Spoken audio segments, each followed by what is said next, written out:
कबीरा खड़ा बाजार में चाहत सबकी खैर, ना काहू से दोस्ती ना काहू से बैर। कबीर बाजार में खड़े हैं और यह कह रहे हैं कि मैं सबका खैर चाहता हूँ, पर ना किसी से दोस्ती है ना किसी से बैर। दोस्ती भी न हो और बैर भी न हो, ये बड़ी समझने की बात है कि ये बीच में है क्या। सदगुरु कबीर साहब का कहने का मतलब होता है कि मैं कबीर इस स्थिति में हूँ कि मुझे ना किसी से दोस्ती है ना किसी से बैर। यानी दोस्ती के मतलब मैं किसी के मोह में भी नहीं हूँ और किसी से मेरा बैर भी नहीं है जिसका मैं नफरत करता हूँ। हर व्यक्ति को अंदर ये होना चाहिए कि किसी के प्रति हमारे अंदर में नफरत भी न हो और मोह भी न हो, क्योंकि नफरत और मोह ही ऐसा चीज है कि मनुष्य को भटका देता है और भटकाना क्या जीवन नरक बना देता है। मनुष्य को मनुष्य नहीं रहने देता है। क्यों नहीं रहने देता है? क्योंकि जिससे हमारी नफरत है उसकी अच्छाई भी हमको अच्छा नहीं लगती। उसमें लाख गुण हो लेकिन मुझे अच्छा नहीं लगता है। मैं उनकी कमियां खोजते रहता हूँ। कोई आदमी यदि बड़ाई उनका कर दे तो हमारे शरीर में आग लग जाती। हमें बर्दाश्त नहीं होता है कि उनकी महिमा उनकी बड़ाई कोई कैसे करे, क्योंकि इसलिए जो नफरत होता है वो आदमी को जलाता है। तो ना काहू से दोस्ती ना काहू से बैर, तो इस तरह बैर नहीं करना चाहिए। और दोस्ती का मतलब हुआ कि जब किसी से हमें मोह हो जाता है, हम किसी के प्रति बहुत आसक्ति हो जाती है, तो हम उनके महिमा का पुल बांध देते हैं। अब पुल इतना बांध देते हैं कि जिसमें उनकी सार्थक बात भी हमको दिखाई नहीं देती। उसमें जो सार्थक होता है, जो मनुष्यता होती है, वो भी हमको दिखाई नहीं देता है। अब उस व्यक्ति को कोई निंदा कर दे तो हमारे अंदर आग लग जाती है। सदगुरु कबीर साहब कहते हैं कि साधक को चाहिए कि वो दोनों के बीच में रहे, न किसी से वो बैर रखे और न किसी से नफरत करे। वो ही सदा स्वतंत्र विचार कर सकता है। समाज में ये तीन तरह के लोग होते हैं। एक तरह के ये होते हैं कि जो किसी महापुरुष की इतनी महिमा करते हैं, इतना उनका चमत्कार करते हैं, कहते हैं कि जिनमें उनके जीवन का त्याग, वैराग, ज्ञान, भक्ति, बुद्धिमत्ता ये सब लुप्त हो जाता है, क्योंकि उन्हें ये पसंद नहीं है कि कोई मनुष्य कहे उस महापुरुष को। और दूसरा पक्ष वो होता है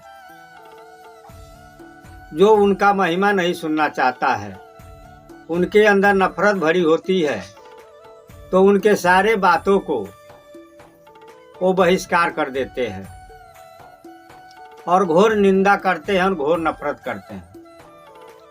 तीसरा पक्ष होता है जो मध्यम गति के, जो वो होते हैं वो उस महापुरुष से सार्थक बात ले लेते हैं। उनको मनुष्य मानते हुए, महापुरुष मानते हुए उन्हें त्यागी, वैरागी, ज्ञानवान मानते हैं। अब जैसे हम मर्यादा पुरुषोत्तम रामचंद्र को ले लें। भगवान रामचंद्र के विषय में ये मान के चलिए कि लाखों ग्रंथ लिखे गए हैं। तमाम कवि कुछ न कुछ उनके विषय में लिखता है। तभी तो सदगुरु कबीर साहब अपने बीजक में 170 बार राम शब्द का नाम लिए और उन पर तमाम उदाहरण भी दिए, कुछ बातों के उनके खंडन भी किए जो चमत्कार है, और कुछ उनकी सार्थक बातों को भी रखे।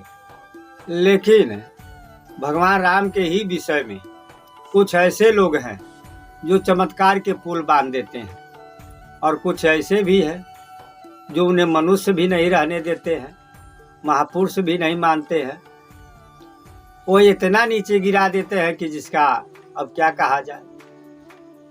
जबकि सही बात है, भगवान राम वाल्मीकि रामायण में वो बार बार कहते हैं कि मैं मनुष्य हूँ, मनुष्य के अलावा कुछ नहीं हूँ, मैं राजा दशरथ का पुत्र हूँ। वो अपने मुख से खुद कहते हैं, लेकिन ये दोनों पक्ष के लोग गिरा देते हैं। सतगुरु कबीर साहब का मतलब यही होता है कि ना काहू से दोस्ती ना काहू से बैर। हम किसी के अति से बढ़ की महिमा न करें, अति श्रद्धा न करें और किसी से नफरत भी न करें। हम बड़ाई न करें तो बुराई भी न करें, बीच में रहे, ऐसा उनका मत है। और ये मत अनेक संतों का भी है। मदन साहेब जो बड़ैया गद्दी के महंत थे, उन्होंने अपने शब्द विलास पुस्तक में लिखे, कहते हैं कि सबसे दूर पूर्व सबही में जीव जल कमल विचारी, ऐसे संतों की बलिहारी। कहते हैं कि संत महात्मा जो होते हैं वो सबसे दूर भी होते हैं और सब में पूर्व भी होते हैं। अब यहाँ भी वही बात समझने की है कि वो दूर भी है और पूर्व भी है।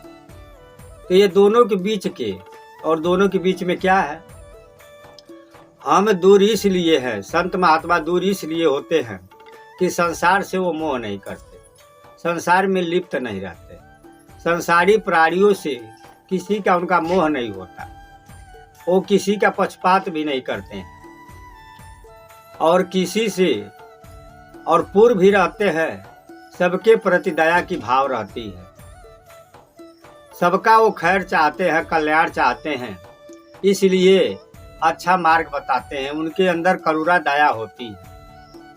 तो सबसे दूर पूर्व सबही में जीव जल कमल विचारी, ऐसे संतों की बलिहारी। मदन साहिब भी कहते हैं। तो हमें बीच की रास्ता पकड़ना चाहिए। हम किसी महापुरुष की अति श्रद्धा करके और महिमा का पुल न बांधे, चमत्कार का पुल न बांधे, लेकिन किसी महापुरुष की नफरत करके हम उन्हें मनुष्य भी न रहने दे, मजाक उड़ाए, खंडन करे, ये अच्छी बात नहीं। ये कबीर साहब का सिद्धांत नहीं हो सकता। कबीर साहब एक महान संत हैं, महान पुरुष हैं। उनका ज्ञान जो है वो पारदर्शी है। वो भली भांत सभी महापुरुषों के विषय में जानते हैं और अपनी बात बीजक में लिखते हैं। सतगुरु कबीर साहब एक शब्द लिखे बीजक में, कहते हैं कि जैसी कहे करे पुण्य तैसी राग दोष निर्वारे, तामे घटे बढ़े नहीं रतियो यही विधि काज सवारे। वो कहते हैं कि आदमी जैसा कहे वैसा करे। कहने और करने में तो अंतर हो जाता है। कथनी आदमी करता है लेकिन करनी पर नहीं उतरता है। कथनी ऊपर से कुछ और होती है, करनी अंदर से कुछ और होती है। ये तमाम लोगों को देखा भी जाता है। लेकिन कबीर साहब कहते हैं कि जैसा कहो वैसा करो, राग दोष निर्वारे, राग में न पड़े। क्योंकि जब आदमी राग किसी से करता है तो वो किसी से द्वेष करेगा। जब हम किसी के पक्ष करेंगे तो किसी से हम बैर भी करेंगे। तो राग दोष निर्वारे, तामे घटे बढ़े नहीं रतियो यही विधि काज सवारे। इस तरह से हमारे अंदर जो होता है वो बुराई बढ़ती नहीं है, घटती है। विषय वासना बढ़ता नहीं है, घटता है। ये विधि काज सवारे, ऐसे काज को करना चाहिए। तो हमें इन बातों को समझना चाहिए कि हम पक्षपात में पड़ जाते हैं। आइए हम इसी के साथ अपनी बारी को समाप्त करते हैं। साहेब।